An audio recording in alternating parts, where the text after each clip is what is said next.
नमस्कार दोस्तों, स्वागत है आप सभी का रोशन सा स्टडी पॉइंट पे।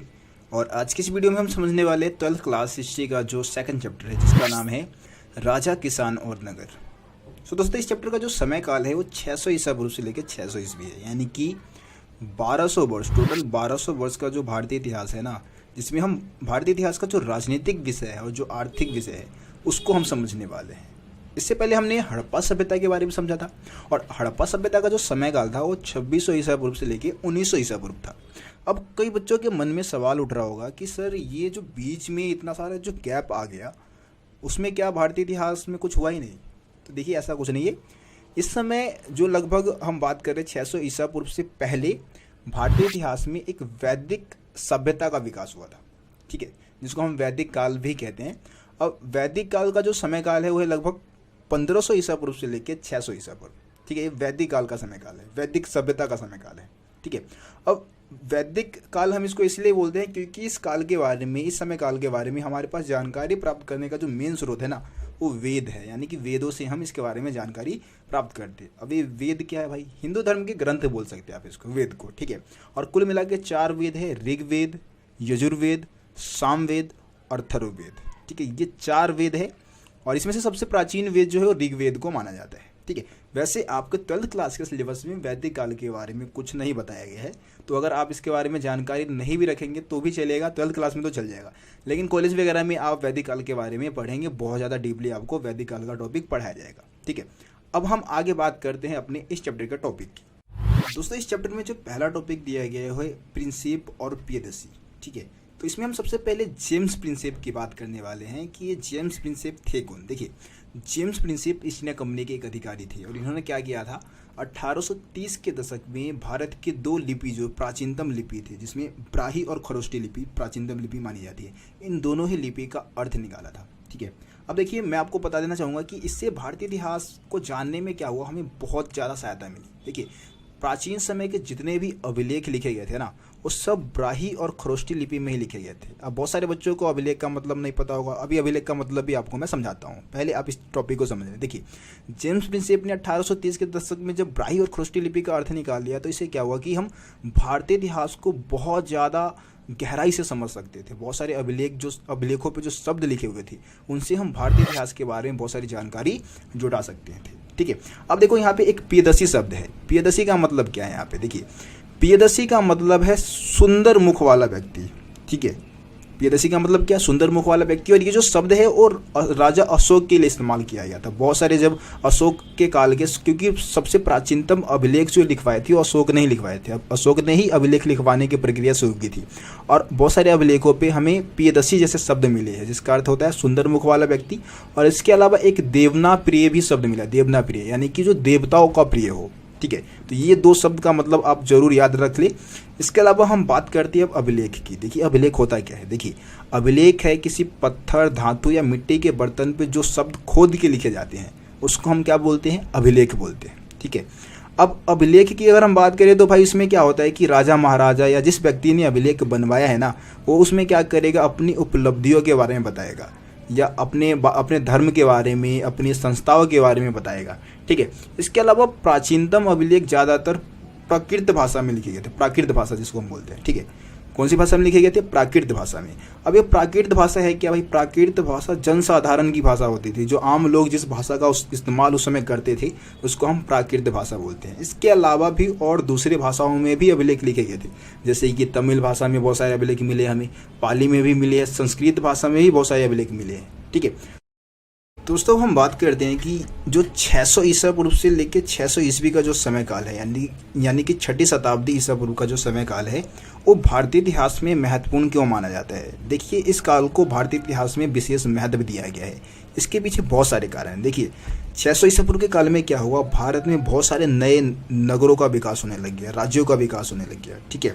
इसके अलावा इसी समय लोहे का प्रयोग भी शुरू हो गया था, क्योंकि इससे पहले 600 ईसा पूर्व से पहले भारत में लोहे का इस्तेमाल नहीं किया गया था। लोहे के बारे में जानकारी कम मिली थी लोगों को 600 ईसा पूर्व के आसपास ही। इसके अलावा बहुत सारे सिक्के भी ढाले गए थे। सिक्के का प्रचलन जो था ना वो 600 ईसा पूर्व के काल में ही भारतीय इतिहास में देखने को मिलता है। इससे पहले सिक्कों का प्रयोग लोग नहीं करते थे, सिक्कों के बारे में कोई खास साक्ष्य हमें नहीं मिले। तो सिक्कों का विकास भी इसी समय काल में हुआ। इसके अलावा बहुत सारे साहित्यिक ग्रंथ जैसे कि बौद्ध और जैन धर्म के जो साहित्यिक ग्रंथ है उसकी रचना भी इसी समय काल में हुई थी। और जैन और बौद्ध धर्म का जो विकास है वो भी 600 ईसा पूर्व के समय काल में ही हुआ था। और इसके बारे में हम 4th चैप्टर में जैन और बौद्ध धर्म के बारे में पढ़ने वाले भी है। ठीक है, इसके अलावा हम बात करें भाई इसी समय काल में क्या हुआ, 16 महाजनपदों का विकास हुआ। अब ये महाजनपद क्या होते हैं भाई, देखिए जैसे इस समय हमारा जो भारत है वो कुल मिला के 28 राज्यों में बटा हुआ है, उसी तरीके से क्या था 600 ईसा पूर्व के समय काल में जो भारत है वो 16 महाजनपदों में बटा हुआ था। ठीक है, यहाँ पे जनपद का मतलब बता रखा है। जनपद, जन मतलब होता है भाई लोग, और पद मतलब यानी कि पैर। कहने का मतलब ये है कि जहाँ पे लोगों ने क्या किया, पैर रखा और वहाँ पे रहना स्टार्ट कर दिया, उसी को हम क्या बोलेंगे, जनपद बोलेंगे। क्योंकि यार पुराने समय में ना बहुत सारे ऐसे इलाके होते थे जो जंगल है, खाली इलाके हैं, वहाँ पे कोई नहीं रहता था। अब वहाँ पे कोई समुदाय गया, अपने पैर रखे, वहाँ पे धीरे धीरे बस गए, घर बना के रहना स्टार्ट कर दिया, तो इसी को हम क्या बोलेंगे, जनपद बोलेंगे। जहाँ पे लोगों ने पैर रखा और रहना स्टार्ट कर दिया, बस गए वहाँ पे। ठीक है, तो 16 महाजनपदों का जो विकास हुआ था ना वो 600 ईसा पूर्व के समय काल में हुआ था। अगर हम प्रमुख महाजनपदों की बात करें तो यहाँ पे वज्जी, मगध, कौशल, कुरु, पांचाल, गांधार, इसमें से सबसे जो शक्तिशाली जो महाजनपद था वो मगध था। मगध के बारे में आप लोगों ने शायद सुना भी होगा। तो इन सभी कारणों से क्या है 600 ईसा पूर्व के समय काल को हम भारतीय इतिहास में एक महत्वपूर्ण समय काल मानते हैं। दोस्तों हम बात करते हैं महाजनपद की प्रमुख विशेषताओं की। तो महाजनपद की अगर हम प्रमुख विशेषताओं की बात करें तो अधिकांश महाजनपद पे राजा का शासन हुआ करता था, लेकिन यहाँ पे गण और संघ नाम के जो प्रसिद्ध राज्य थे ना, इन राज्यों में क्या था, समूह का शासन होता था। ठीक है, और समूह में जितने भी लोग शामिल होते थे ना सभी को राजा कहा जाता था। तो पहला पॉइंट तो आप बता देंगे कि भाई अधिकांश महाजनपद पे राजा स्वयं शासन चलाते थे, लेकिन गण और संघ पे किसका शासन होता था, समूह का। और समूह में जितने भी व्यक्ति शामिल है वो सब क्या कहलाएंगे, एक तरीके से राजा कहलाएंगे। और महावीर, जैन और गौतम बुद्ध जो थे वो इन्हीं गणों से ही जुड़े हुए थे। दूसरा पॉइंट हम बताएंगे कि प्रत्येक महाजनपद की अपनी खुद की एक राजधानी होती थी।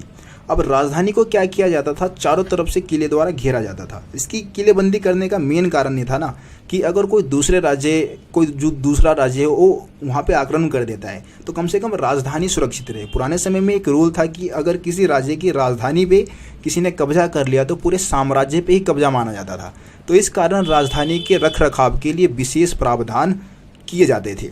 इसके अलावा हम तीसरा पॉइंट बताएंगे कि भाई जो शासक होता था ना महाजनपद का वो क्षत्रिय वर्ग से ही हुआ करता था। ठीक है, मतलब एक क्षत्रिय वर्ग है, क्योंकि आपको पता होगा कि भाई हमारा जो भारतीय समाज है वो 4 वर्गों में बटा हुआ था, ब्राह्मण, क्षत्रिय, वैश्य और शूद्र। तो राजा बनने का अधिकार क्षत्रियों को ही होता था और ज़्यादातर महाजनपद के राजा क्षत्रिय कुल से ही हुआ करते थे। और राजा का काम क्या होता था, तो भाई राजा क्या करता था, लोगों की रक्षा करता था। इसके अलावा दूसरे राज्यों पे धन जुटाने के लिए दूसरे राज्यों पर क्या करता था, हमला भी करता था। किसानों से, व्यापारियों से, शिल्पकारों से कर वसूलने का भी काम करता था। तो ये सब राजा के काम माने जाते थे। आखिर में हम बताएंगे महाजनपद के लिए सेना का प्रबंध कैसे होता था। तो देखो सेना का प्रबंध तो जो था वो ज़्यादातर कृषक वर्ग से ही किया जाता था, मतलब कि जो किसान है उनको ही सेना में एक तरीके से इस्तेमाल किया जाता था। लेकिन कुछ राज्यों ने क्या किया था, अपना स्थायी सेना बना लिया था। स्थायी सेना यानी कि परमानेंट जो सिपाही होते थे वो भी स्थापित कर ली थी। और ज़्यादातर मतलब ये देखा गया है कि भाई युद्ध में किसानों को ही सिपाही के रूप में यूज कर लिया करते थे। ठीक है, तो ये महाजनपद की प्रमुख विशेषताएं हैं। दोस्तों ये फर्स्ट पार्ट की वीडियो थी जिसमें इस चैप्टर की इंपॉर्टेंट टॉपिक, शुरुआती जो टॉपिक है उसको हमने समझ लिया है। बाकी अभी बहुत सारे मज़ेदार टॉपिक इस चैप्टर के जो है वो आपको सेकंड पार्ट में समझाया जाएगा। जैसे कि मगध का इतिहास है या फिर मौर्य वंश का इतिहास है, उसको हम अगले पार्ट में समझेंगे। ठीक है, तो यार वीडियो को ज़्यादा से ज़्यादा आप लोग शेयर करिए। चैनल को अभी तक आप लोगों ने अगर सब्सक्राइब नहीं किया है तो सब्सक्राइब करके बेल आइकन को प्रेस कर दे ताकि मेरे चैनल पे आने वाली सभी वीडियो का नोटिफिकेशन आप तक पहुँच सके। तो मिलते हैं आप लोगों से अगली वीडियो में, तब तक के लिए जय हिंद, जय भारत, अपना ख्याल रखें। राजा, किसान और नगर। दोस्तों 12th क्लास हिस्ट्री का चैप्टर नंबर है 2 और इस चैप्टर के ऊपर मैं आप लोगों को ऑलरेडी एक वीडियो प्रोवाइड करा चुका हूँ। ये सेकंड पार्ट की वीडियो है। ठीक है, तो आज की इस वीडियो में हम मगध से शुरू करेंगे। मगध का जो इतिहास है उसको हम जानना स्टार्ट करेंगे। पिछली वीडियो में मैंने जो आखिरी आपको टॉपिक समझाया था उसमें हमने महाजनपद की प्रमुख विशेषताओं को समझा था। तो आपको पता है कि यार 600 ईसा पूर्व का जो समय काल है, क्योंकि इस चैप्टर का समय काल है 600 ईसा पूर्व से लेके 600 ईस्वी, है ना, उस समय के इतिहास को हम समझ रहे हैं। तो 600 ईसा पूर्व के समय काल में क्या हुआ, 16 महाजनपदों का विकास हुआ था, जिसमें से सबसे ज़्यादा जो पावरफुल, सबसे ज़्यादा जो शक्तिशाली महाजनपद था वो मगध ही था। ठीक है, अभी देखिए मगध की जब हम बात करते हैं तो यार मगध यानी कि कौन से इलाके, अगर आधुनिक समय की हम बात करें ना, तो आधुनिक समय में बिहार और झारखंड का जो कुछ इलाका है उसको मिला के मगध साम्राज्य बना था। मगध एक महाजनपद था। ठीक है, अब मगध एक शक्तिशाली महाजनपद क्यों था, इसको हमें समझना है, क्योंकि आपकी बुक में मगध के बारे में यही चीज़ समझा रखा है। सो ऐसे बहुत सारे कारण हैं जो कि मगध को एक शक्तिशाली महाजनपद बनाते हैं, जिसमें हम सबसे पहला पॉइंट बताएंगे उपजाऊ भूमि। देखिए यार मगध की जो भूमि थी ना, बिहार झारखंड के जो इलाके थे उसमें काफ़ी ज़्यादा उपजाऊ थे, है ना, जिस कारण खेती तो भाई बहुत अच्छी होती थी और खाने पीने की चीज़ों की कोई कमी नहीं थी। वहाँ पे कोई अकाल नहीं पड़ता था, सैनिकों के लिए, आम लोगों के लिए भोजन की कोई कमी वहाँ पे नहीं थी। इसके अलावा दूसरा पॉइंट आप बता सकते हैं लोहे की खदानों की उपलब्धता। अब देखो झारखंड, आधुनिक अगर हम झारखंड की बात करें तो इस समय भी झारखंड में लोहे की खदानें काफ़ी ज़्यादा है, उस समय में भी थी। तो लोहे की खदानें होने का फ़ायदा क्या हुआ कि सैनिकों के लिए आधुनिक हथियार बनाए जा सकते थे। ठीक है, तलवार, भाले या जो भी लोहे से बनने वाले जो हथियार है वो सैनिकों के लिए बनाए जा सकते थे। तीसरा पॉइंट बता सकते हैं हाथियों की उपलब्धता। यार मगध के जंगलों में बहुत ज़्यादा संख्या में हाथी उपलब्ध थे, और आपको पता है कि पुराने समय में सैनिकों में, मतलब सेना में जो इस्तेमाल होता था घोड़ों और हाथियों का होता था, है ना। हाथी जिसके पास है समझ लो कि वो सेना बहुत ही ज़्यादा पावरफुल हो जाएगी। तो इससे भी क्या हुआ, मगध की सेना काफ़ी ज़्यादा शक्तिशाली हो गई थी। इसके अलावा आवागमन की हम बात कर लेते हैं, मतलब कि आने जाने के लिए जो आवागमन की जो व्यवस्था थी वो भी काफ़ी ज़्यादा सस्ती थी और काफ़ी ज़्यादा सुलभ थी, क्योंकि गंगा नदी और उसकी बहुत सारी जो छोटी छोटी उपनदियाँ थी ना, उसके माध्यम से लोग आसानी से आवागमन कर लेते थे, एक जगह से दूसरी जगह पे चले जाते थे। तो आवागमन क्या था, काफ़ी सस्ता और सुलभ था। इसके अलावा आप बता सकते हैं शक्तिशाली शासक। देखिए मगध के जो कोई भी महाजनपद या कोई भी साम्राज्य तभी शक्तिशाली होगा जब वहाँ के राजा, वहाँ के जो सम्राट है वो ज़्यादा पावरफुल होंगे, और मगध के शासक बहुत ही ज़्यादा पावरफुल थे। यहाँ पे हम कुछ अगर मगध के शासकों की बात करें तो यहाँ पे आप बिंबिसार का नाम बता सकते हैं, आप अजातशत्रु का नाम बता सकते हैं, आप महापद्मानंद का नाम बता सकते हैं, और आखिर में जो मगध का जो अंतिम शासक था वो था धनानंद, है ना। धनानंद के, अगर धनानंद की बात करें तो धनानंद को मार के ही मौर्य वंश की स्थापना चंद्रगुप्त मौर्य ने की थी। और ये सभी शासक कौन से महाजनपद के थे, मगध के थे। और इन शक्तिशाली राजाओं के कारण भी मगध एक शक्तिशाली महाजनपद बन गया था। आखिरी पॉइंट हम बात करेंगे राजधानी की, किलेबंद राजधानी। देखिए यार मगध की राजधानी बिल्कुल किलेबंद राजधानी थी और सुरक्षित थी। अब हम यहाँ पे मगध की पहली राजधानी की बात करें तो पहली राजधानी जो थी ना वो राजगीर थी, या इसको हम राजगाह भी बोलते हैं। ठीक है, राजगीर, इस समय हम इसको राजगीर के नाम से जानते हैं, और राजगीर का अर्थ होता है राजाओं का घर। ठीक है, ये बात आप समझ लीजिए। इसके अलावा 4वीं शताब्दी ईसा पूर्व में क्या हुआ, राजगीर को या राजगाह जो है उसको राजधानी हटा दिया गया, मतलब वो अब राजधानी नहीं रहा। इस समय 4वीं शताब्दी ईसा पूर्व में पाटलिपुत्र को राजधानी बनाया गया मगध की। और पाटलिपुत्र को हम इस समय किस नाम से जानते हैं, तो पटना के नाम से जानते हैं, जो कि बिहार की राजधानी भी है। ये चीज़ आप जानते होंगे शायद। ठीक है, तो ये ऐसे कारण हैं जो कि मगध को एक बहुत ही पावरफुल, बहुत ही शक्तिशाली महाजनपद बनाते थे। ठीक है, मैं उम्मीद करता हूँ आपको ये टॉपिक समझ में आ गया होगा। अब आगे बढ़ते हैं दोस्तों, हम एक आरंभिक साम्राज्य यानी कि मौर्य साम्राज्य की बात करते हैं। भारत में जो सबसे पहला जो साम्राज्य स्थापित हुआ था वो मौर्य साम्राज्य ही था, और मौर्य साम्राज्य अखंड साम्राज्य था, मतलब पूरे भारत में फैला हुआ था। और आपको पता होगा कि मौर्य साम्राज्य की जो स्थापना है वो चंद्रगुप्त मौर्य के द्वारा 321 ईसा पूर्व में की गई थी। लेकिन यार मौर्य वंश की स्थापना में ना चंद्रगुप्त से ज़्यादा योगदान चाणक्य का था। चाणक्य, इसको हम कौटिल्य के नाम से भी जानते हैं, या फिर हम विष्णुगुप्त भी बोलते हैं, 3 नाम है इनके। ठीक है, बहुत ही फेमस विद्वान कह सकते हैं इनको, राजनीतिज्ञ कह सकते हैं, है ना। राजनीति में इनकी जो पकड़ थी वो काफ़ी अच्छी थी। अब देखो इसको आप एक स्टोरी की तरह समझे कि यार किस तरीके से चंद्रगुप्त मौर्य ने चाणक्य के नेतृत्व में मौर्य वंश की नींव रखी थी। देखो हुआ क्या था कि मगध का एक शासक था जिसका नाम था धनानंद। धनानंद बहुत ही क्रूर शासक था, और वो अपने लोगों पे बहुत ज़्यादा अत्याचार करता था, बहुत ही ज़्यादा टैक्स वसूला करता था लोगों से, है ना। अब इसी समय काल में क्या होता है, 326 ईसा पूर्व के आसपास भारत पे सिकंदर का आक्रमण हो जाता है। सिकंदर के बारे में आप लोगों ने शायद सुना भी होगा कि सिकंदर जो था उसने पूरे विश्व को जीतने का सपना देखा था, मतलब पूरी दुनिया पर वो फतेह हासिल करना चाहता था, और उस सपने को लेकर वो भारत पर हमला किया था। ठीक है, और भारत के कई हिस्से को उसने जीत भी लिया था। अब यहाँ पे तक्षशिला विश्वविद्यालय, जो कि तक्षशिला इस समय पाकिस्तान में है, तक्षशिला विश्वविद्यालय के एक गुरु थे जिनका नाम था चाणक्य। चाणक्य इस बात को लेकर बहुत ही ज़्यादा चिंतित थे क्योंकि सिकंदर धीरे धीरे भारत के अधिकांश हिस्से को जीतता चला आ रहा था और उस समय भारत में पता है कि भाई सबसे ज़्यादा शक्तिशाली महाजनपद जो था वो मगध ही था। तो चाणक्य क्या करते हैं, मगध के सम्राट यानी कि धनानंद के पास आते हैं हेल्प मांगने के लिए, मदद मांगने के लिए। लेकिन यार धनानंद बहुत ज़्यादा घमंडी होता है, ठीक है। वो क्या करता है, पूरे दरबार में जो चाणक्य है उनकी बेइज्जती कर देता है, मतलब उनको लात मार देता है, ठीक है। और लात मारने के कारण क्या होता है कि चाणक्य का जो चुटिया है ना, क्योंकि उस समय के जो गुरु होते थे ना वो क्या करते थे, चुटिया रखते थे लंबी सी और चुटिया को बांध के रखते थे। लेकिन क्या हुआ, जब धनानंद ने उनको लात मारा तो चाणक्य की चुटिया खुल गई। अब चुटिया खुलने के बाद उन्होंने उस समय शपथ लिया कि धनानंद, जब तक मैं तुम्हारे साम्राज्य का अंत नहीं करवा दूंगा ना, या अंत नहीं कर दूंगा ना, तब तक अपनी चुटिया नहीं बांधूंगा। और उसके बाद उन्होंने एक ऐसे योद्धा की तलाश की जो कि अखंड भारत स्थापना में उनकी मदद करने वाला था, वो चंद्रगुप्त मौर्य था, ठीक है।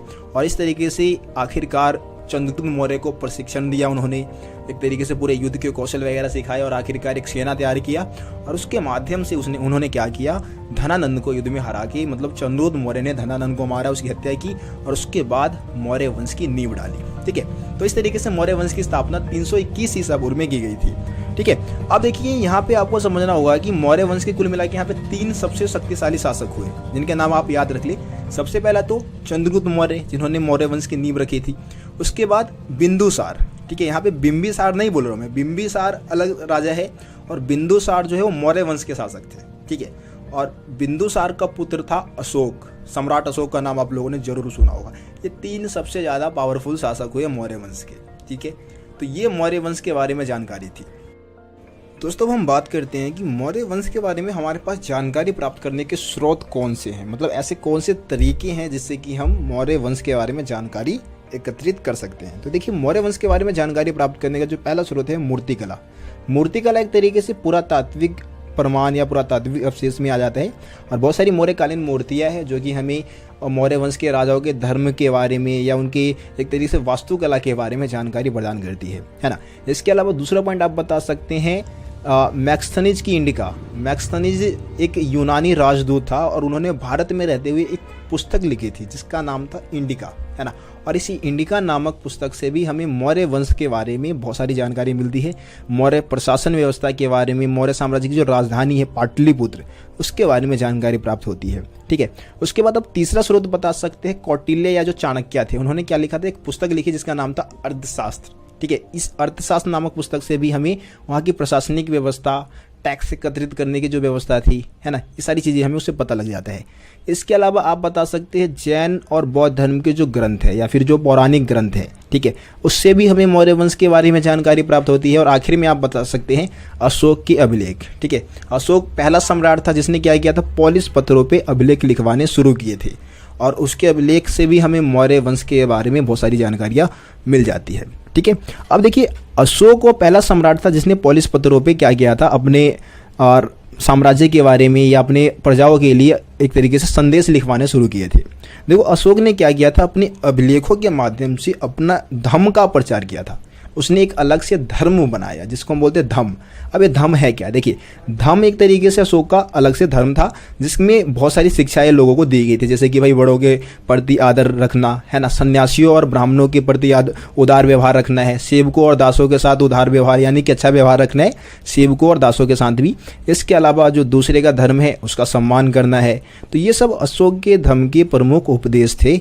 ये भी आपके एग्जाम में क्वेश्चन यहाँ से भी पूछा जाता है, ठीक है। तो आज की इस वीडियो में मैंने आप लोगों को कुल मिला के 3 टॉपिक समझा दिया है। एक तो आपको मगध साम्राज्य के बारे में बताया, मौर्य साम्राज्य के बारे में बताया और मौर्य साम्राज्य के बारे में जो जानकारी प्राप्त करने के जो स्रोत थे वो समझाया है, ठीक है। वीडियो ज़्यादा लंबी हो जाएगी आगे अगर एक और टॉपिक हम समझेंगे, क्योंकि आगे का जो टॉपिक है ना वो काफ़ी ज़्यादा लेंथी है, ठीक है। तो आज की इस वीडियो को हम यहीं पर समाप्त करते हैं, बाकी आगे के टॉपिक को हम अगली वीडियो में समझेंगे, ठीक है। यार वीडियो को शेयर करो, चैनल को सब्सक्राइब भी करो, ठीक है। बाकी मिलेंगे अगली वीडियो में, तब तक के लिए जय हिंद, जय भारत, अपना ख्याल रखो। नमस्कार दोस्तों, स्वागत है आप सभी का रोशन सर स्टडी पॉइंट पे।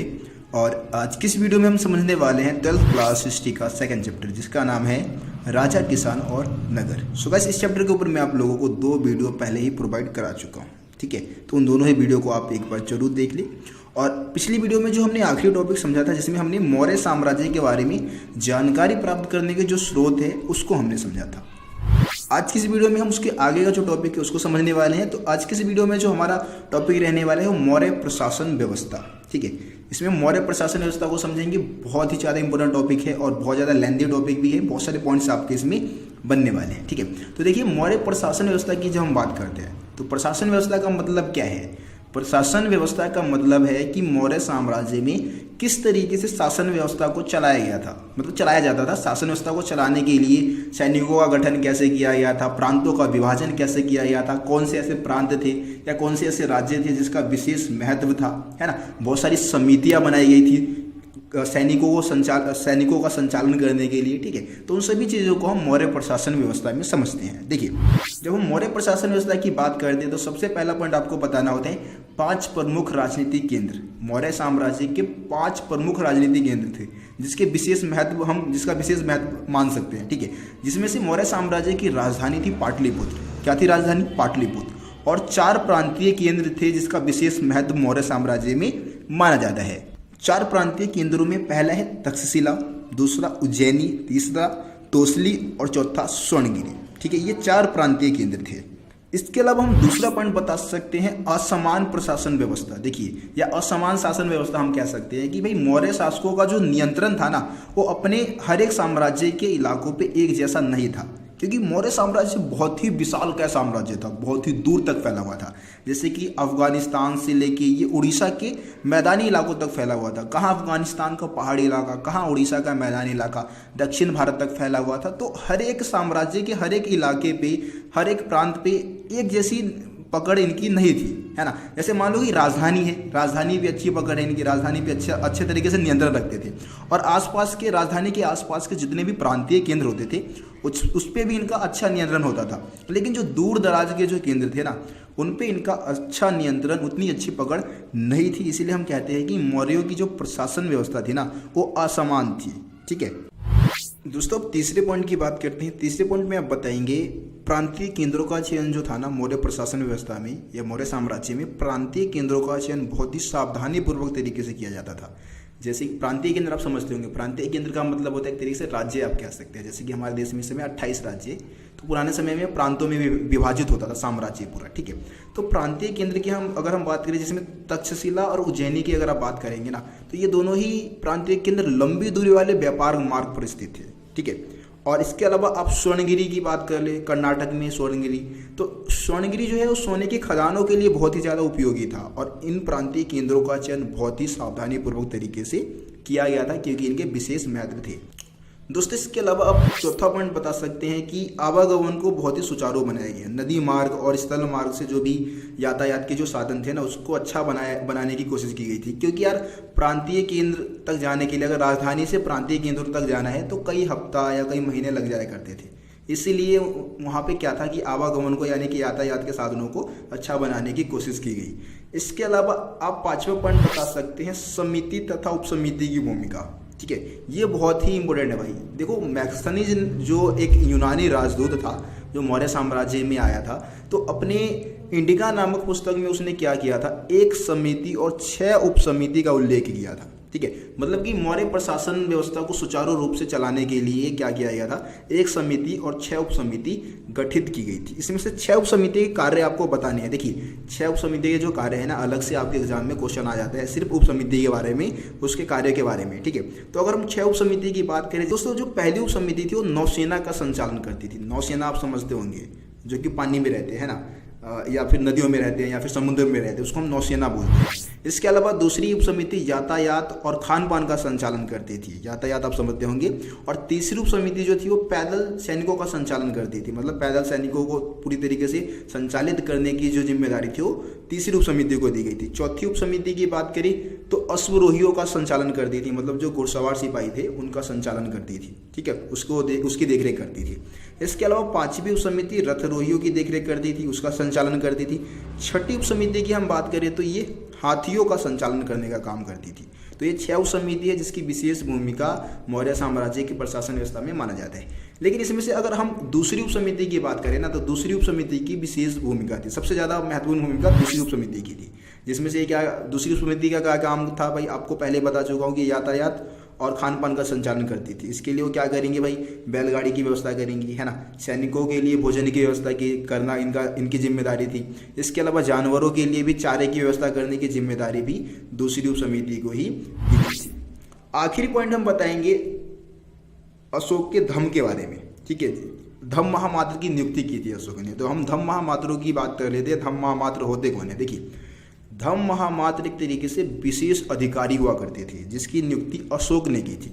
अब ये धम्म महामात्र का काम क्या था भाई, देखो धम्म महामात्र क्या करते थे, अशोक के धम्म का प्रचार करते थे। पिछली वीडियो में मैंने आपको अशोक के धम्म के प्रमुख उपदेश भी बताए थे। तो अशोक ने क्या किया था, अशोक ने बोला कि भाई जो व्यक्ति मेरे इस धम्म के सिद्धांत को मानेगा वो इस दुनिया में और आगे आने वाली दुनिया में क्या रहेगा, सुखी रहेगा। और अब धम्म को फैलाना था तो उसने क्या किया, कुछ अधिकारियों की नियुक्ति कर दी जिनका काम क्या था, धम्म का प्रचार करना। और ये अधिकारी क्या कहलाते थे, धम्म महामात्र कहलाते थे। और ये अधिकारी पूरे साम्राज्य में घूम घूम के अशोक के धम्म का प्रचार किया करते थे, ठीक है। तो ये हो गया आपका मौर्य प्रशासन व्यवस्था के लगभग 6 से 7 पॉइंट मैंने आपको समझा दिया है। मैं उम्मीद करता हूँ कि आपको सभी पॉइंट समझ में आ गया होगा। नहीं समझ में आया तो वीडियो को बैक करके एक बार आप दोबारा देख लो, सभी पॉइंट्स को दोबारा से आप समझ लो। दोस्तों अगले टॉपिक की हम बात करते हैं। अगला टॉपिक है मौर्य साम्राज्य कितना महत्वपूर्ण था, ठीक है। मतलब हम मौर्य साम्राज्य को कितना महत्व दे सकते हैं। देखिए मौर्य साम्राज्य के अलावा भी बहुत सारे ऐसे साम्राज्य थे जो कि भारत में फले फूले थे, बहुत ज़्यादा विकसित हुए थे, है ना, उनका विकास हुआ। लेकिन मौर्य साम्राज्य को हम भारतीय इतिहास में कितना महत्व दे सकते हैं उन दूसरे साम्राज्यों की तुलना में, तो देखिए यार इसको लेकर ना इतिहासकारों के अपने अलग अलग मत हैं। कुछ इतिहासकार इसको बहुत ज़्यादा महत्वपूर्ण मानते हैं, कुछ बहुत ही कम महत्व देते हैं। तो सबसे पहले हम बात करते हैं कि भाई हम मौर्य साम्राज्य को बहुत ज़्यादा महत्वपूर्ण क्यों मानते हैं। इसके पीछे 3 कारण आपको बताने हैं। देखिए सबसे पहला पॉइंट तो आप ये बताते हैं कि भाई मौर्य साम्राज्य की जो मूर्ति कला है ना वो बहुत अच्छी थी, एक अद्भुत कला के प्रमाण माने जाते हैं भाई। पूरे भारतीय इतिहास में सबसे अच्छी मूर्ति कला इन्हीं की मानी जाती है। इसके अलावा आप बता सकते हैं शक्तिशाली शासक। भाई मौर्य शासक ऐसे तो भाई दूसरे शासक भी, दूसरे साम्राज्य के शासक भी बहुत ज़्यादा पावरफुल थे, लेकिन मौर्य साम्राज्य के शासक भाई अलग ही लैट में, मतलब अलग ही ज़्यादा, मतलब बहुत ज़्यादा पावरफुल हुआ करते थे। इसके अलावा उपाधि का इस्तेमाल नहीं करते थे। उपाधि क्या होता है, देखिए उपाधि एक तरीके से पुराने समय में राजा महाराजा क्या करते थे, अपने आप को ऊंचा दिखाने के लिए, अपने आप को महान दिखाने के लिए उपाधियों का इस्तेमाल करते थे। जैसे कि महाराजाधिराज, स्वर्गपुत्र, देवपुत्र, इस तरीके की उपाधि लगाते थे। लेकिन मौर्य शासकों ने अपने नाम के आगे किसी प्रकार की उपाधि नहीं लगाया था। वैसे अशोक के बारे में कहा जाता है कि अशोक ने प्रियदर्शी और देवना प्रिय जैसे उपाधि लगाया था, बट कोई ज़्यादा बड़ी उपाधि उसने अपने नाम के आगे नहीं लगाया था, ठीक है ना। तो जिस कारण भी क्या है कि मौर्य शासकों को ज़्यादा महान बताया गया है, मौर्य साम्राज्य को एक महत्वपूर्ण साम्राज्य भारतीय इतिहास में बताया गया है। अब कम महत्वपूर्ण क्यों माना जाता है, तो भाई आप पहला पॉइंट तो ये बता दें कि यार बहुत ही कम समय तक ये शासन कर पाए मौर्य शासक। सिर्फ 150 साल तक ही मौर्य साम्राज्य भारत में टिक पाया, जो कि भारतीय इतिहास में एक बहुत ही छोटा समय माना जाता है, बहुत ही कम समय माना जाता है। दूसरा पॉइंट कि यार मौर्य साम्राज्य केवल उत्तरी भारत तक ही सीमित रह गया, दक्षिणी भारत में इनकी अच्छी पकड़ थी ही नहीं, ठीक है ना। केवल उत्तरी भारत पे अच्छा नियंत्रण बना के रख पाए, इस कारण भी मौर्य साम्राज्य को कम महत्वपूर्ण माना जाता है। सो गाइस ये तो हमने मौर्य साम्राज्य के बारे में बात कर लिया जो कि उत्तरी भारत में फला फूला था। लेकिन अब हम दक्षिण भारत के कुछ राज्यों और कुछ सरदारों की बात कर लेते हैं, ठीक है ना। तो ये दक्षिण भारत के राज्यों को हम उस समय कहते थे तमिलकम क्षेत्र, मतलब तमिलकम क्षेत्र के नाम से हम दक्षिण भारत को पुकारा करते थे।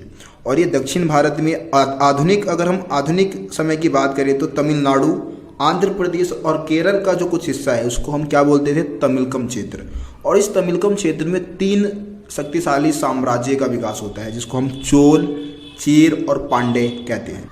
इसको आप एक तरीके साम्राज्य कह सकते हैं या फिर आप सरदारी कह सकते हैं, ठीक है, जहाँ पे सरदार का शासन हुआ करता था। अभी देखिए सरदार होते कौन है, देखिए सरदार एक तरीके से शक्तिशाली व्यक्ति हुआ करता था, ठीक है, और जिसका काम क्या होता था कि भाई अपने लोगों को संगठित करके रखता था, ठीक है, विशेष अनुष्ठानिक कार्यों को संपन्न करता था। जैसे कोई पूजा पाठ है, यज्ञ है, उसको संपन्न करने का काम करता था। युद्ध के समय अपने लोगों को जुटाता था, एकजुट करता था, उसका नेतृत्व करता था, विवादों को सुलझाने का काम करता था, है ना, भेंट इकट्ठा करता था, जो भी शिल्पकार है या फिर व्यापारी है उनसे भेंट लेता था, ठीक है। तो ये सरदार का काम होता था। सरदार एक तरीके से शक्तिशाली व्यक्ति है।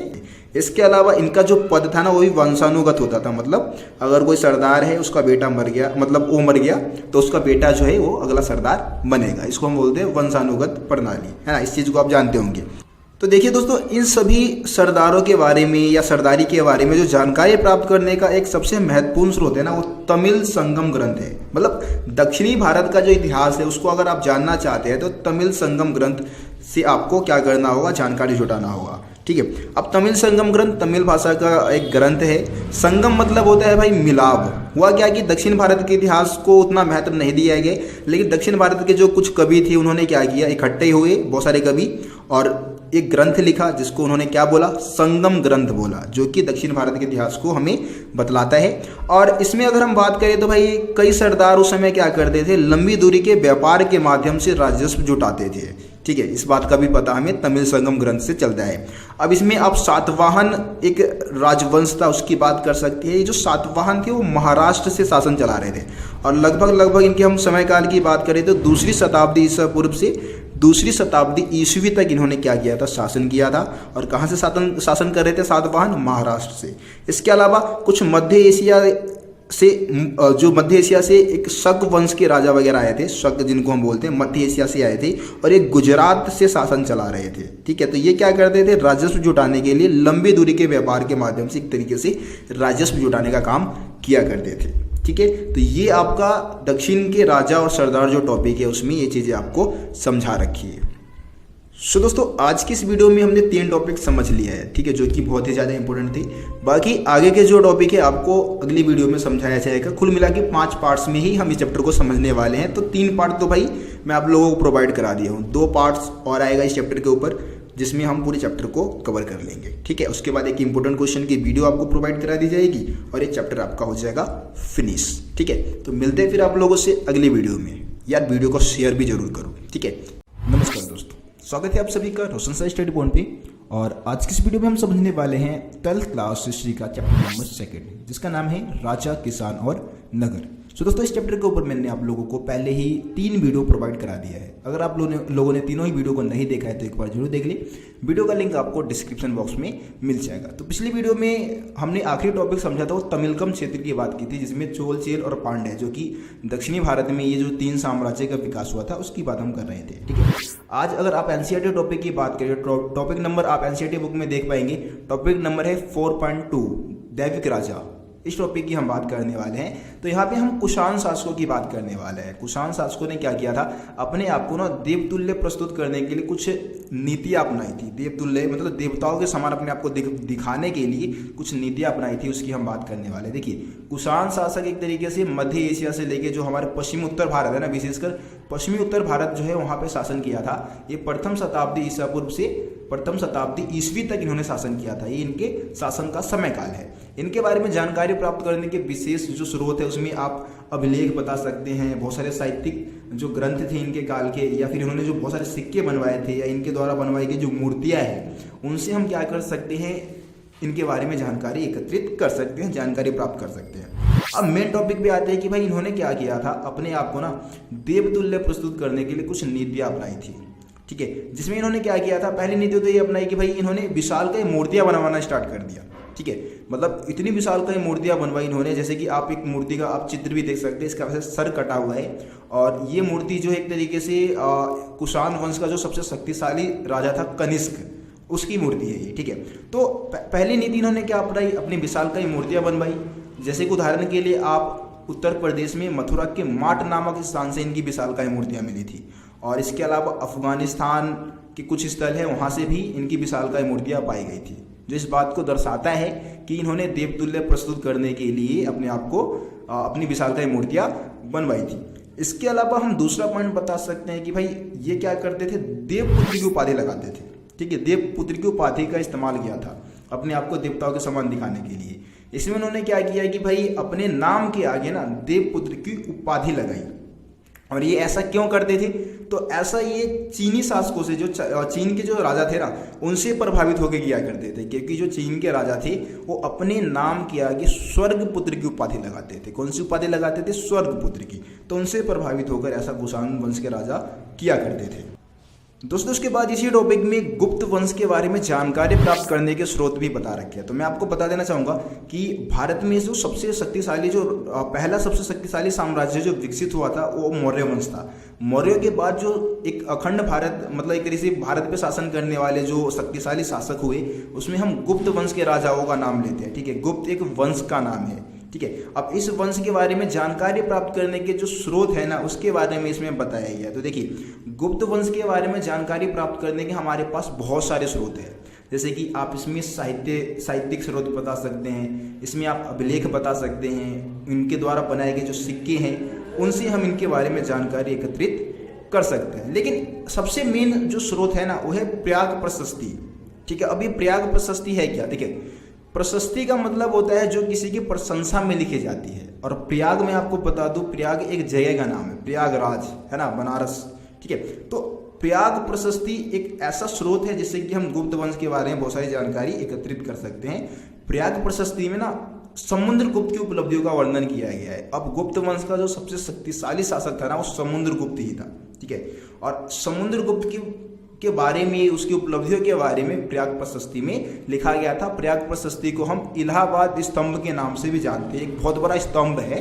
ठीक है, उस पर बहुत सारी चीजें समुद्रगुप्त के बारे में लिखी गई है। और ये जो प्रयाग प्रशस्ति है उसकी रचना किसने की है? तो हरिसेन ने की थी। हरिसेन समुद्रगुप्त के राजकवि थे। ठीक है, पुराने समय में राजा महाराजा क्या करते थे, अपने राजकवि रखा करते थे जो कि उनके बारे में लिखा करते थे, कविताएं लिखते थे, कुछ कहानियां लिखते थे। तो हरिसेन उनका समुद्रगुप्त का राजकवि था जिसने प्रयाग प्रशस्ति की रचना की थी। ठीक है, तो यहाँ पे आपको ये सारी चीजें बता रखी थी जो मैंने आपको समझा दिया है। आगे बढ़ते हैं अब दोस्तों। एनसीईआरटी का टॉपिक नंबर 5 है बदलता हुआ देहात, जिसमें हम सबसे पहले समझने वाले हैं जनता में राजा की छवि। एनसीईआरटी टॉपिक को आप देख सकते हैं। तो यहाँ पे आपको समझना है कि यार जब हम प्राचीन समय काल की बात कर रहे हैं तो प्राचीन समय काल में जनता में राजा की छवि कैसे थी? ठीक है, क्या ये जो राजा थे वो बहुत अच्छे हुआ करते थे या फिर बुरे हुआ करते थे?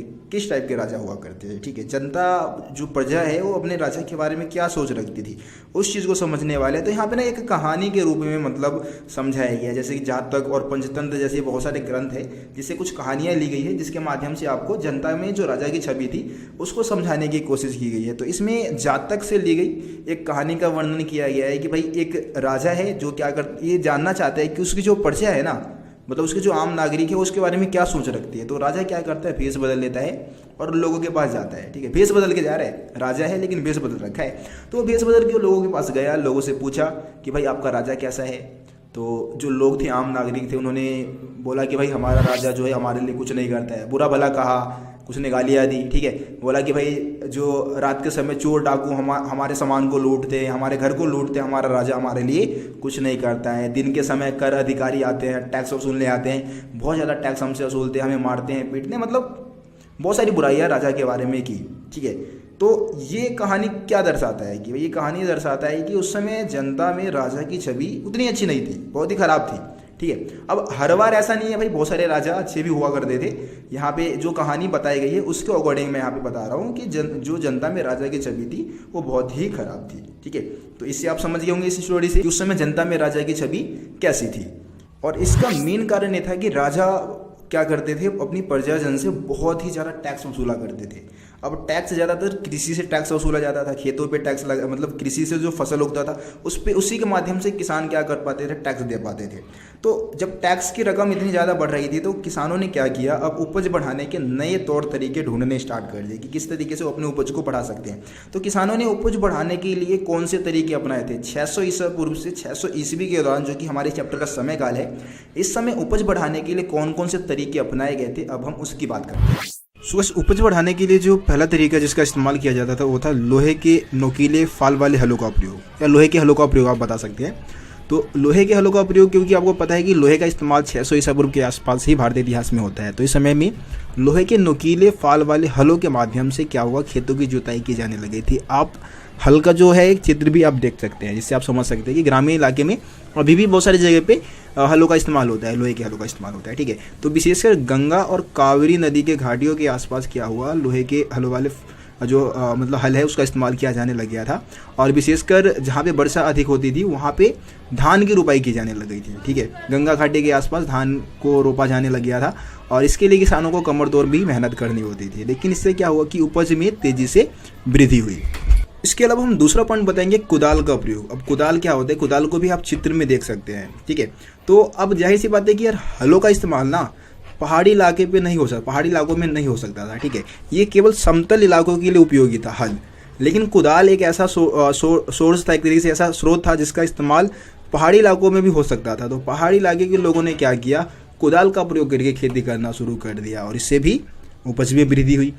तीसरा पॉइंट आप बताएंगे सिंचाई के साधनों का निर्माण किया गया। ठीक है, विशेषकर जमींदार और जो पूंजीपति लोग थे, राजा महाराजा थे, उन्होंने क्या किया, अनेक प्रकार के सिंचाई के साधनों का निर्माण करवाया। जैसे कि कुओं का निर्माण करवाया गया, तालाबों का निर्माण करवाया गया, बहुत सारे नहरें खुदवाई गई, है ना। अब कुछ तो भाई एक तरीके से कृत्रिम साधन भी होते थे, कुछ लोग मतलब एक तरीके से प्राकृतिक साधन भी थे सिंचाई के। ठीक है, तो सिंचाई के साधनों का प्रयोग करके भी क्या हुआ, खेती में वृद्धि हुई।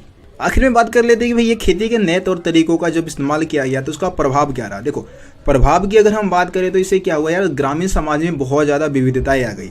विविधताएं कैसे आ गई, तो भाई खेती का ये जो नए तौर तरीकों है इसका इस्तेमाल करके कुछ लोग तो भाई बहुत ज़्यादा अमीर हो गए और कुछ लोग गरीब ही रह गए। इससे क्या हुआ, भेदभाव में वृद्धि हो गई। दोस्तों अब हम भूमिदान की बात कर लेते हैं। भूमिदान होता क्या है, देखिए भूमिदान का मतलब है जमीन का दान करना, भूमि का दान करना। पुराने समय में बहुत सारे राजा महाराजा या जमींदार है वो क्या करते थे, भूमि का दान किया करते थे। अब भूमिदान करने के क्या कारण हो सकते हैं, किन कारणों से राजा महाराजा भूमिदान किया करते थे।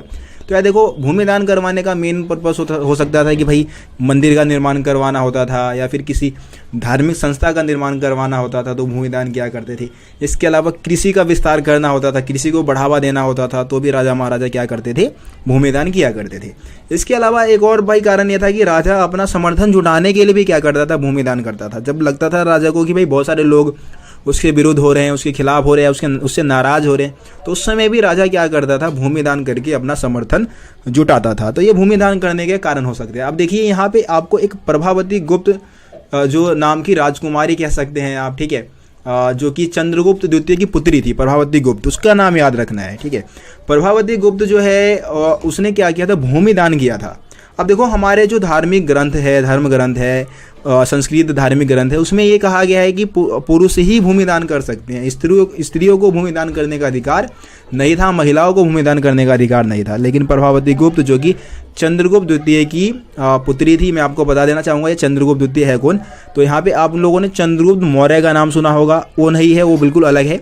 यहाँ पे गुप्त वंश के शासक है ये। गुप्त वंश के जो पहले शासक हुए थे वो चंद्रगुप्त प्रथम थे। ठीक है, चंद्रगुप्त फर्स्ट, उसके बाद समुद्रगुप्त आए थे, उसके बाद चंद्रगुप्त द्वितीय आए थे। तो चंद्रगुप्त द्वितीय की पुत्री थी प्रभावती गुप्त जिसने भूमिदान किया था। और इसका जो विवाह है वो वाकाटक वंश का एक राजा था जिसका नाम था रुद्रसेन। इनकी जो शादी है वो रुद्रसेन के साथ संपन्न की गई थी। बट कुछ समय बाद ही क्या होता है, रुद्रसेन की मृत्यु हो जाती है। तो इसके बाद जितने भी मतलब राजपाट है उसको प्रभावती गुप्त ही संभालती है और भूमिदान भी करती है। ठीक है, लेकिन भूमिदान करने का अधिकार किसको था, केवल पुरुषों को ही था, जो हमारे धर्मशास्त्र में लिखा हुआ था। लेकिन इसने महिला होते हुए भी क्या किया था, भूमिदान किया था। तो एक तरीके से ये क्या था, धर्मशास्त्र के नियम के विरुद्ध था। ठीक, ये चीज़ आप प्रभावती गुप्त के बारे में बताएंगे। आज की इस वीडियो में जितने टॉपिक समझाने थे मैंने आपको समझा दिए। बाकी बचे जो टॉपिक है आपको पार्ट 5 में समझाया जाएगा, जो कि आखिरी पार्ट होने वाला है। उसके बाद एक इंपॉर्टेंट क्वेश्चन की वीडियो आपको प्रोवाइड कराई जाएगी चैप्टर के ऊपर, और उसके बाद आपका ये चैप्टर हो जाएगा कंप्लीट। ठीक है, तो यार वीडियो को शेयर जरूर कर दिया करें आप लोग। चैनल को अभी तक सब्सक्राइब नहीं किया है तो सब्सक्राइब भी करो यार। ठीक है, बाकी मिलते फिर आप लोगों से अगली वीडियो में। तब तक के लिए जय हिंद, जय भारत, अपना ख्याल रखें। नमस्कार दोस्तों, स्वागत है आप सभी का रोशन सर स्टडी पॉइंट पे। और आज की इस वीडियो में हम समझने वाले हैं 12th क्लास हिस्ट्री का चैप्टर नंबर 2, जिसका नाम है राजा, किसान और नगर। सो दोस्तों, इस चैप्टर को मैं आप लोगों को पहले ही 4 वीडियो प्रोवाइड करा चुका हूँ। अगर चारों वीडियो को नहीं देखा है तो एक बार जरूर देखो। और ये पार्ट 5 है, 5वीं वीडियो है। ठीक है, इसके अलावा 2 मैंने MCQ की वीडियो काफ़ी पहले ही डाली थी। तो MCQ की वीडियो को आप अगर देखना चाहते हैं तो उसको भी आप देख सकते हैं। सभी लिंक आपको डिस्क्रिप्शन बॉक्स में मिल जाएगा। अब देखिए, आज की इस वीडियो में हम कौन से टॉपिक समझने वाले हैं उसकी हम बात कर लेते हैं। देखिए, आज की इस वीडियो में हम सबसे पहले बात करेंगे नए नगर। ठीक है। यानी कि आपको पता है कि भाई 600 ईसा पूर्व का जो समय काल था ना, इस समय काल में भारत में बहुत सारे नए नगरों का विकास हुआ था। अब उन नगरों की बात करेंगे, विशेषकर हम पाटलिपुत्र के इतिहास को समझने वाले। जो पाटलिपुत्र है उसका क्या इतिहास है, ठीक है।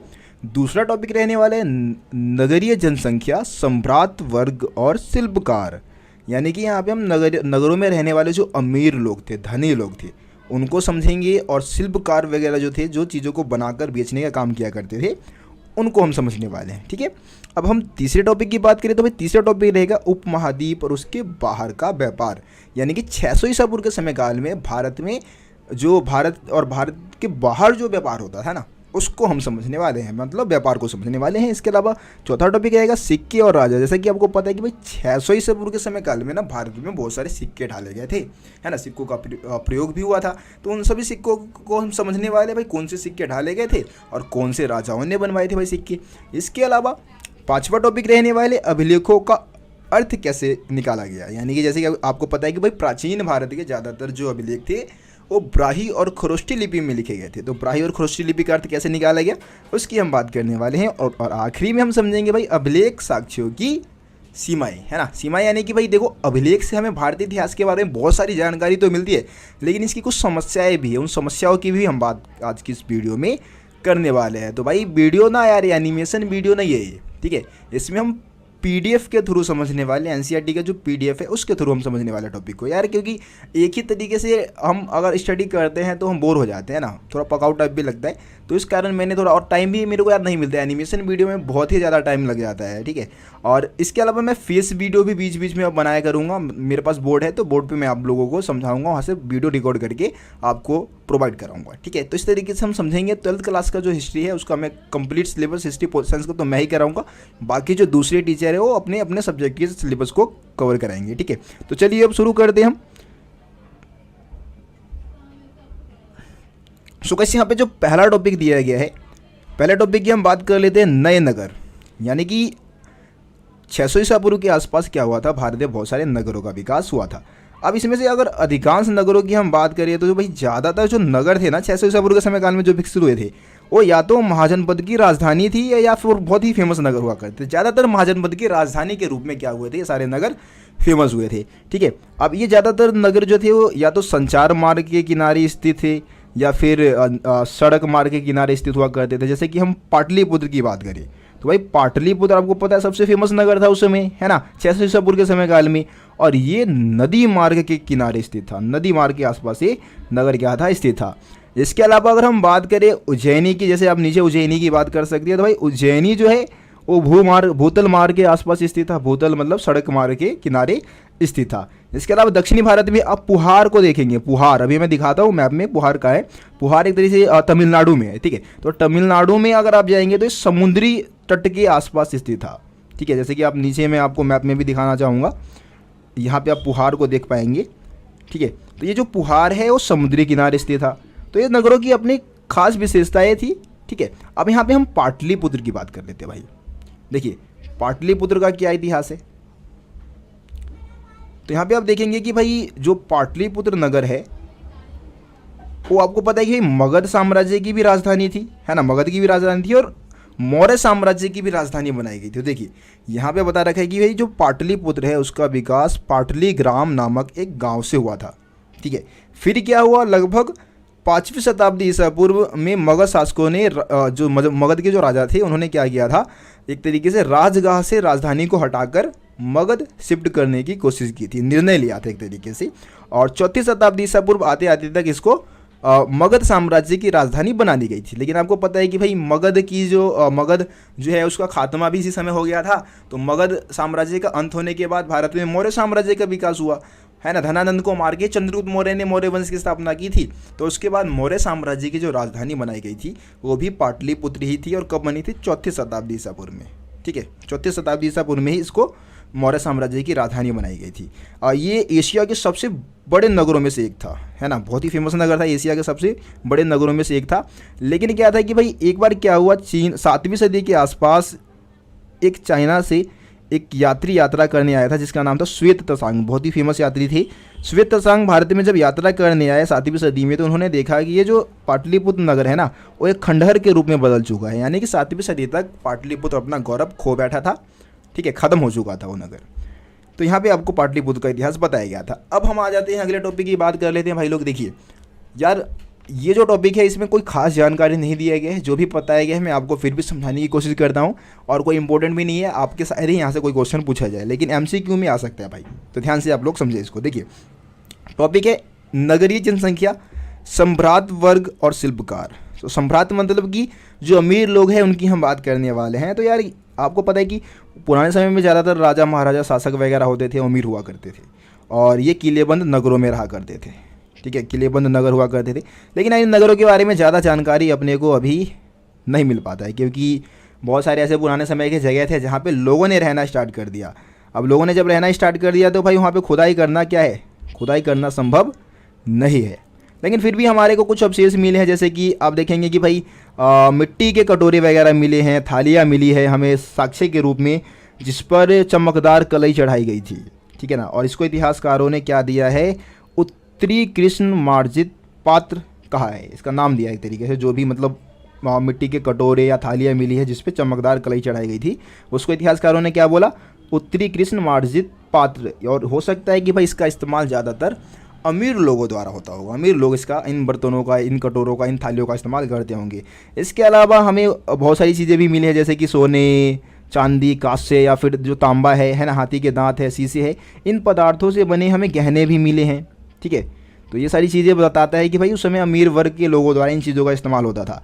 अब देखिए 2वीं शताब्दी से पूर्व आते आते तक हमें दानात्मक अभिलेख के साक्ष्य भी मिलते हैं। अब ये दानात्मक अभिलेख होते क्या है, देखिए दानात्मक अभिलेख हम उन अभिलेखों को बोलते हैं जिसपे एक तरीके से दान देने वाले व्यक्ति का नाम लिखा होता है। किसी व्यक्ति ने मान लो धार्मिक संस्था को दान दिया, तो उसने क्या किया, एक दानात्मक अभिलेख बनवा दिया और उस पर अपना नाम वगैरह लिखवा दिया, या फिर किसी संस्था ने ही वो अभिलेख बनवा दिया जिसपे दान देने वाले का, उसके परिवार का, उसके गांव का नाम, पूरी डिटेल वहाँ पे लिख देते थे, ठीक है। अब देखिए यहाँ पे एक तो श्रेणी का मतलब भी आप लोगों को समझना चाहिए, श्रेणी होते क्या है, श्रेणी है क्या। देखिए इसकी के आगे अगले पेज पे ही बता रखा है कि भाई श्रेणी क्या था, उत्पादकों यानी कि जो भी चीज़ों को बनाते हैं, और जो व्यापारी है जो चीज़ों को बेचते हैं, उनका एक संघ है, ठीक है। उत्पादकों और व्यापारियों के संघ को हम क्या बोलते हैं, श्रेणी बोलते हैं। अब इस श्रेणी क्या काम करते थे भाई, पहले कच्चा माल को खरीदते थे, खरीदने का काम करते थे, कच्चे माल को फिर खरीद कर उसको तैयार माल के रूप में बदलते थे और फिर उसको बाजार में बेच दिया करते थे, ठीक है। तो ये श्रेणी हो गया। अब हम अगले टॉपिक की बात कर लेते हैं भाई। अगला टॉपिक है हमारा उपमहाद्वीप और उसके बाहर का व्यापार। तो जैसा कि आपको पता है कि भाई 600 ईसा पूर्व के आसपास में भी भारत और उससे बाहर भी व्यापार, भारत के लोगों का व्यापार बाहर भी हुआ करता था। तो यहाँ पे बता रखे कि भाई 6ठी शताब्दी ईसा पूर्व तक क्या था, उपमहाद्वीप में यानी कि भारत में नदी मार्ग और भूमार्ग का मानो जाल बिछ गया था और कई दिशाओं में फैल गए थे। मतलब बहुत ज़्यादा संख्या में मतलब नदी मार्ग और जो सड़क वगैरह है वो बनवाई गई थी, ठीक है। यहाँ पे अगर आप देखेंगे कि भाई मध्य एशिया तक क्या था, भूमार्ग का विस्तार था, यानी कि मध्य एशिया और उसके आगे भी क्या था, भूमार्ग का विस्तार हो चुका था, ठीक है। और हम बंदरगाह की बात कर लेते हैं भाई, समुद्री बंदरगाह भी उस समय बनाए गए थे। अब देखिए 2 समुद्री बंदरगाहों के बारे में आपको बताना है। उस समय दो समुद्री बंदरगाह थे। एक तो भाई अरब सागर वाला समुद्री बंदरगाह।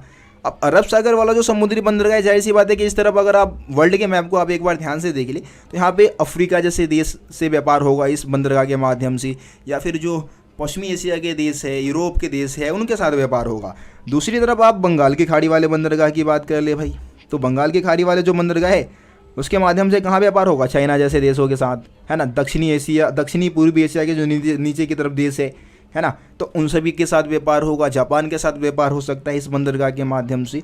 तो ये आप इन दोनों बंदरगाह के बारे में बता देंगे, अगले पेज पे बता भी रखा है, इस लाइन को आप पढ़ लेंगे तो आपको पता चल जाएगा। अब इन बंदरगाहों पे शासक क्या करते, जो राजा होते थे इन बंदरगाहों पे ना नियंत्रण रखने की कोशिश करते थे। अब भाई नियंत्रण क्यों बनाएंगे, जाहिर सी बात है कि नियंत्रण बनाएंगे तो उनको टैक्स मिलेगा, कर मिलेगा, मुनाफा होगा। तो इस कारणवश क्या करते थे, राजा महाराजा इन बंदरगाहों पर अपना नियंत्रण रखने की कोशिश किया करते थे, ठीक है। अब आते हैं हम अगले टॉपिक की बात करते हैं, मतलब इसी में आगे जो बता रखे है उसकी हम बात कर लेते हैं। तो देखिए व्यापार जो था ना, ज़्यादातर उस समय जो व्यापार हुआ करता था वो व्यापार स्थल मार्ग के माध्यम से तो होता ही होता था, लेकिन समुद्री मार्ग से भी हुआ करता था। अबे समुद्री मार्ग से व्यापार क्यों करते थे भाई? लाभदायक होता था ना भाई, सस्ता है। समुद्री मार्ग से व्यापार करना क्या होता था, काफ़ी ज़्यादा सस्ता होता था, लेकिन खतरनाक भी हुआ करता था। अब खतरनाक क्यों होगा भाई? समुद्री लुटेरे हैं, हमला कर दिया, सुनामी आ गया है ना, एक तरीके से आंधी आ गया, उसमें नाव वगैरह डूब जाते थे समुद्र में, तो ये खतरा भी होता था। अब देखिए यहाँ पे हमें ना 600 ईसा पूर्व के आसपास तमिल भाषा में मत्थुवन और सत्वाहा और इसके अलावा सेठी, ये 3 सफल व्यापारियों के एक तरीके से उदाहरण मिलते हैं। ये धनी व्यापारियों के नाम है, याद रखना भाई, ये नाम वैसे एग्जाम में पूछा जाता है 1 मार्क्स में, ठीक है। अब देखिए उस समय व्यापार किन चीज़ों का होता था, तो भाई नमक का व्यापार हुआ करता था, अनाज का व्यापार होता था, कपड़ों का, धातुओं का, है ना, पत्थर है, लकड़ी है, जड़ी बूटी है, इन चीज़ों का व्यापार हुआ करता था। और रोमन साम्राज्य के साथ भी भारत के लोग क्या करते थे भाई? व्यापार किया करते थे। और रोमन साम्राज्य के साथ लोग, जो हमारे भारत के लोग थे, वो किन चीज़ों का व्यापार करते थे उसकी भी हम बात कर लेते हैं। देखिए तो उनके साथ क्या करते थे, काली मिर्च और मसाले, इसके अलावा सूती कपड़े वगैरह जो होते थे उसका भी व्यापार होता था। जड़ी बूटियों का भी मतलब बहुत ज़्यादा डिमांड थी रोमन साम्राज्य में, तो इन सब चीज़ों का भी व्यापार भारत के लोग करते थे। और व्यापार करने के लिए आपको पता है भाई, अरब सागर के रास्ते, भूमध्य के जो क्षेत्र है, एक तरीके से पश्चिमी एशिया के जो देश है, यूरोप के जो देश है, उनके साथ व्यापार संबंध बनाए गए थे। रोमन साम्राज्य के साथ भी व्यापार इस समय होता था। तो ये सारी चीज़ें आपको व्यापार वाले टॉपिक में बताना है। अब अगले टॉपिक की बात कर लेते हैं, सिक्के और राजा। दोस्तों जैसे कि हम अभी बात करें सिक्के और राजा की, तो आपको पता है कि 600 ईसा पूर्व का जो समय काल था, उस समय काल में क्या हुआ था, भारत में अनेक प्रकार के राजाओं ने क्या किया था, सिक्के ढलवाए थे और उसको प्रयोग में लाया गया था। तो जैसे कि आपको पता है कि भाई सिक्के के विकास से क्या हुआ कि विनिमय बिल्कुल आसान हो गया। विनिमय यानी कि जो लेन देन था ना, वो बहुत ही आसान हो गया। अब यहाँ पे हम समझने वाले हैं कि उस समय काल में कौन कौन से सिक्के ऐसे थे जिसको डाले गए थे और उसको प्रयोग में लाए गए थे।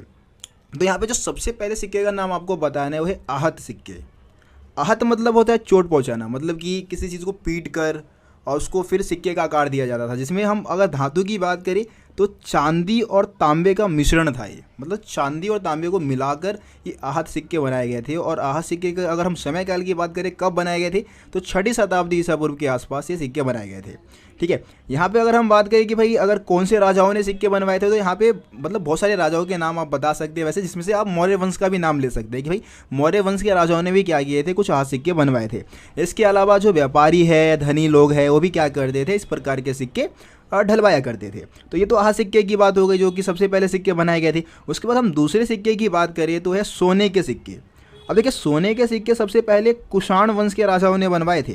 जैसे कि मैंने आपको बताया भी था पिछली वीडियो में कि कुषाण वंश का जो सबसे शक्तिशाली शासक जो था वो कनिष्क था, ठीक है। तो ये चीज़ हम समझ चुके हैं। तो कुषाण वंश के राजाओं ने सबसे पहले जो सोने के सिक्के ढलाए थे, ढाले थे, लेकिन सबसे अति उत्तम जो सोने के सिक्के थे वो गुप्त वंश के राजाओं ने बनाए थे, ठीक है। अब गुप्त वंश आपको पता है भाई, मौर्य वंश के बाद भारत पे जिस वंश ने शासन किया था वो है गुप्त वंश। और गुप्त वंश के सबसे अति उत्तम सोने के सिक्के थे, यानी कि मतलब मिलावट इस सिक्के में बिल्कुल नहीं था, प्योर सोने का इस्तेमाल किया गया था, ठीक है। तो ये चीज़ भी आप याद रखिए। अब हम आगे बात करते हैं रोमन सिक्के की। जैसे कि आप अगर दक्षिणी भारत की बात करेंगे ना, तो दक्षिणी भारत से हमें रोमन सिक्के के साक्ष्य मिले हैं। अब ये रोमन सिक्के मिलने का मतलब क्या है? रोमन सिक्के मिलने का मतलब ये है कि भाई दक्षिणी भारत के माध्यम से, यानी कि जो अरब सागर वाले इलाके हैं वहाँ से कहीं ना कहीं क्या होता होगा, एक तरीके से रोमन साम्राज्य के साथ व्यापार होता होगा। व्यापारिक संबंध को कहीं ना कहीं ये दर्शाता है, ठीक है। अब हम बात कर लेते हैं आखिरी सिक्के। आखिरी सिक्के की बात करें तो यहाँ पे आपको तांबे के सिक्के के बारे में बताना। भाई देखो तांबे के जो सिक्के हैं वो कौन से राजाओं ने बनवाए थे उसकी हम बात कर लेते हैं। तो तांबे के सिक्के जो बनवाए थे योधेय शासकों ने बनवाए थे। अब भैया ये योधेय शासक कौन है? देखिए योधेय राजा जो थे ना, योधेय शासक जो थे वो पंजाब और हरियाणा से शासन इन्होंने किया था और इनका जो समय काल है वो प्रथम शताब्दी ईसा पूर्व माना जाता है। तो इन्होंने क्या किए थे, बहुत ज़्यादा संख्या में तांबे के सिक्के ढलवाए थे। खुदाई के दौरान क्या था कि भाई इनके इलाके से हज़ारों की संख्या में तांबे के सिक्के मिले हैं, जो इस बात को दर्शाता है कि योधेय शासकों ने क्या किए थे, तांबे के सिक्के बनवाए थे।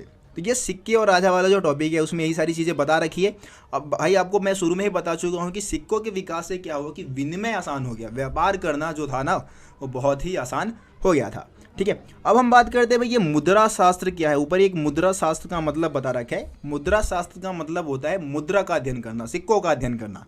अब देखो पुराने समय के जो सिक्के थे ना उस पर बहुत सारे राजाओं ने अपने चित्र बनवाए थे, अपने राज्य का जो प्रतीक चिन्ह था वो बनवाए थे, अपने नाम लिखवाए थे।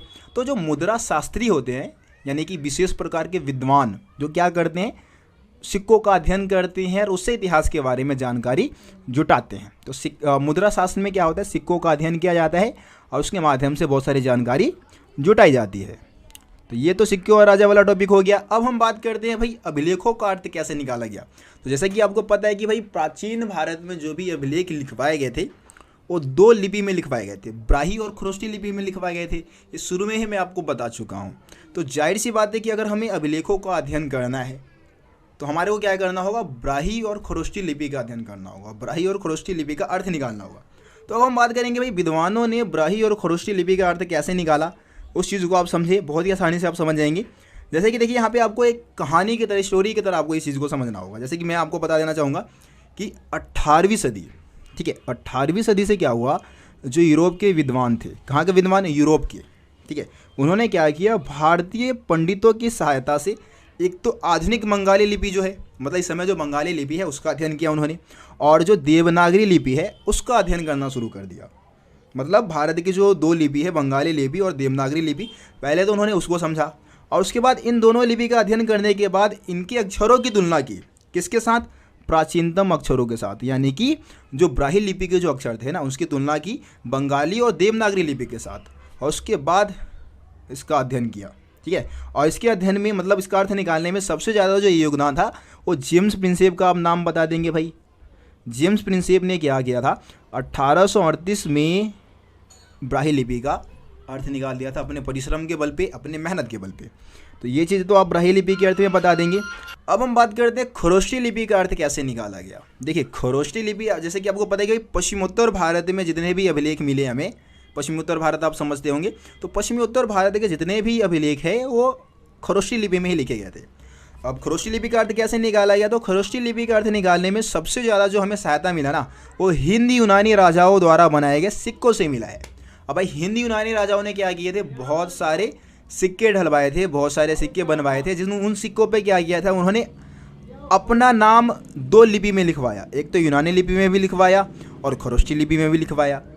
अब इससे क्या होगी भाई, जब जो विद्वान यूनानी लिपि को पढ़ सकते थे, समझ सकते थे, बहुत सारे विद्वान ऐसे थे जो यूनानी लिपि को अध्ययन कर चुके थे, उन्होंने क्या किया, यूनानी लिपि के जो अक्षर थे या यूनानी लिपि की जो तुलना है वो खरोष्टी लिपि के साथ की और उसके बाद उसका अर्थ निकाल दिया। जाहिर सी बात है कि भाई यूनानी लिपि को पढ़ चुके हैं, अब उस पर क्या है कि राजाओं ने अपना नाम दोनों ही लिपि में लिखवा रखा है, यूनानी लिपि में भी लिखवा रखा है और खरोष्टी लिपि में भी लिखवा रखा है। तो अक्षरों को मिलाया गया, शब्दों को मिलाया गया और उसके बाद इसका अध्ययन कर दिया गया। यहाँ पे एग्जाम्पल दे रखा है कि भाई एक राजा है जिसका नाम था अपोलोडोटस, ठीक है। तो अपोलोडोटस शब्द में क्या था कि जब प्रतीक चिन्ह जैसे अ है शुरुआती, तो मान लो कि भाई यूनानी में भी अ का इस्तेमाल किया गया था और खरोष्टी लिपि में कुछ ऐसे ही जो चिन्ह थे उसका इस्तेमाल किया गया था। तो इस तरीके से अक्षरों को मिलाया गया था, यूनानी और खरोष्टी लिपि के अक्षरों को मिला के खरोष्टी लिपि का अध्ययन कर दिया गया था, ठीक है। तो इस तरीके से यहाँ पे आपको खरोष्टी लिपि के अध्ययन के बारे में बता देना है। उसके बाद हम बात कर लेते हैं, इसमें एक और टॉपिक है भाई, जैसे कि अभिलेख से प्राप्त ऐतिहासिक साक्ष्य। इसमें कोई खास जानकारी नहीं दे रखी, मैंने आप लोगों को शुरू में बताया था कि भाई जो अशोक था उसने क्या किया था, अपने लिए 2 उपाधियों का इस्तेमाल किया था, है ना। जैसे कि यहाँ पे एक तो भाई यहाँ पे देवना प्रिय जो है उसकी बात कर लेते हैं। देवना प्रिय का अर्थ होता है देवताओं का प्रिय, ठीक है। एक उपाधि थी जिसका इस्तेमाल अशोक, राजा सम्राट अशोक ने किया था। इसके अलावा प्रियदर्शी की बात कर लेते हैं भाई। प्रियदर्शी का मतलब क्या है, प्रियदर्शी का मतलब है सुंदर मुख वाला व्यक्ति, है ना, जो दिखने में सुंदर है। तो ये दोनों ही उपाधि थी जिसका इस्तेमाल सम्राट अशोक ने अपने लिए किया था। ये चीज़ मैं आप लोगों को शुरू में ही बता चुका हूँ, तो इसको हम ज़्यादा समझने की कोशिश नहीं करते हैं। आगे हम अगले टॉपिक की देखते हैं, बात करते हैं। टॉपिक अगर देखें तो भाई यहाँ पे है अभिलेख साक्ष्यों की सीमा, है ना। तो देखिए जैसे कि हम अभिलेख की बात करते हैं, आपको पता है कि भाई अभिलेख क्या है भाई, किसी पॉलिश पत्थर या चट्टान पे जो शब्द लिखे गए हैं, उत्कीर्ण किए गए हैं, उसको हम क्या बोलते हैं, अभिलेख बोलते हैं। अब जब अभिलेख से हम किसी जानकारी को एकत्रित करते हैं, जानकारी को जुटाते हैं, तो उस समय हमें बहुत सारी समस्याओं का सामना करना पड़ता है ना। उसकी कुछ लिमिट है, अभिलेखों से जो जानकारी मिलती है उसकी कुछ लिमिट है। अब लिमिट क्या है, समस्याएं क्या है, उसकी हम बात इस टॉपिक में करने वाले हैं। तो देखो अभिलेख साक्ष्यों की जो सबसे पहली सीमा है वो है अक्षरों का हल्के ढंग से उत्कीर्ण होना। भाई अभिलेखों पे अक्षरों को इतने हल्के ढंग से कई बार उत्कीर्ण कर दिए जाते हैं ना कि उसको पढ़ना ही मुश्किल हो जाता है, समझ नहीं पाते क्या लिखा हुआ है। पहला पॉइंट ये बता दे। दूसरा बता दे अभिलेखों का नष्ट होना। कई बार क्या हुआ भाई, आंधी तूफान आ गया, उसके कारण अभिलेख टूट गए, बिखर गए, नष्ट हो गए। दूसरा पॉइंट ये बता दे। तीसरा पॉइंट बता दें कि भाई केवल विशेष अवसरों का ही वर्णन होता है इसमें। विशेष अवसर यानी कि मान लो कोई त्यौहार है, कोई उद्घाटन समारोह है, तो उस समय ही अभिलेख बनवाए जाते थे। रोज रोज थोड़ी नहीं अभिलेख लिखवाए जाते थे। कोई विशेष उत्सव त्यौहार है तो विशेष अवसर पे सिर्फ अभिलेखों को बनवाया जाता था। रोज़मर्रे की ज़िंदगी के बारे में इसमें हमें कोई खास जानकारी नहीं मिलती है। इसके अलावा हम बात करें विशेष व्यक्ति का वर्णन, है ना, विशेष व्यक्ति का वर्णन होता है भाई अभिलेख में।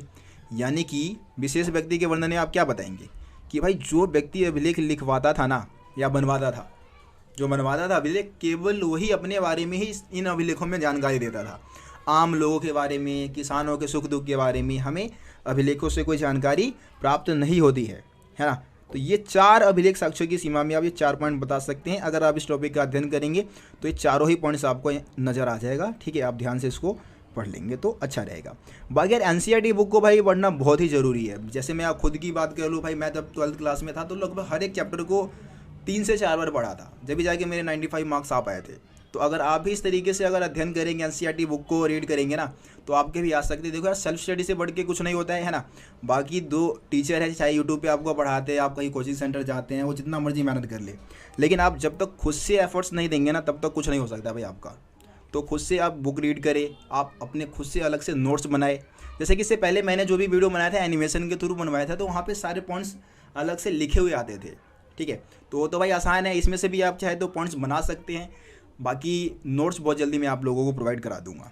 ठीक है, तो यार वीडियो को ज़्यादा से ज़्यादा शेयर करें। बहुत ज़्यादा मेहनत लगता है वीडियो बनाने में, गर्मी में बैठ के वीडियो बनाता हूँ, लेकिन आप लोग सिर्फ वीडियो को देखते हो, शेयर नहीं करते हो।